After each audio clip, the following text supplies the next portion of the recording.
Почитувани граѓани, почитувани медиуми. Правосудниот систем во Република Македонија е руиниран од рекетари и политички властодржци кои наредуваат како да бидат затварани и решавани судските случаеви. Рената Десковска вчера јавно призна дека Вилма Русковска е под контрола и диктат на Зоран Заев.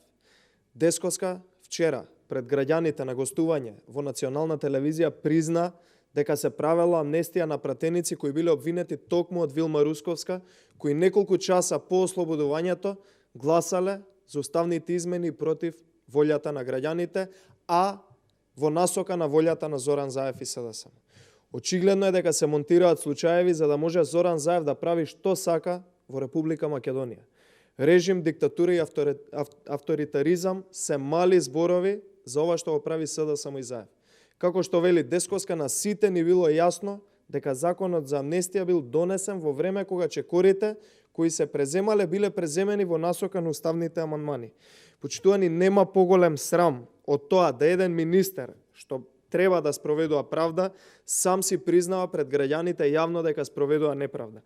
Рената Десковска не треба да чека да дојдат изборите на 12 април, туку треба уште веднаш да си поднесе оставка и да си замине од местото министер за правда, бидејќи ова што го работи не е правда, туку е класична неправда.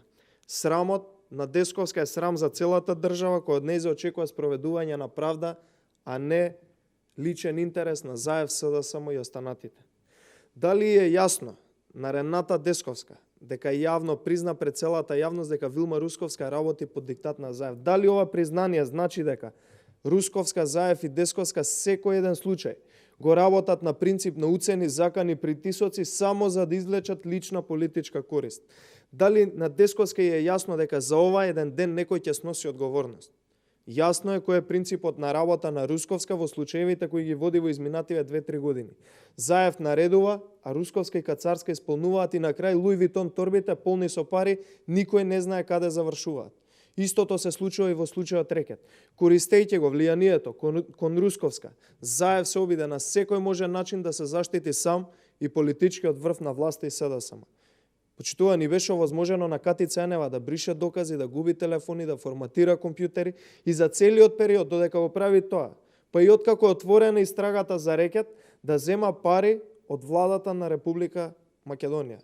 Значи, обвината за дело и зема пари од граѓаните. Почитувани, Зоран Заев и СДСМ го имаат корумпирано, подкупено, уценето и заробено цел правосуден систем. Потребна е обнова на Македонија и потребно е одново градење на правосудството во Република Македонија. Но без Русковска, без Кацарска, без Заев, без Десковска и без Луи Витон торбите. А тоа следи по 12 април. Благодарам.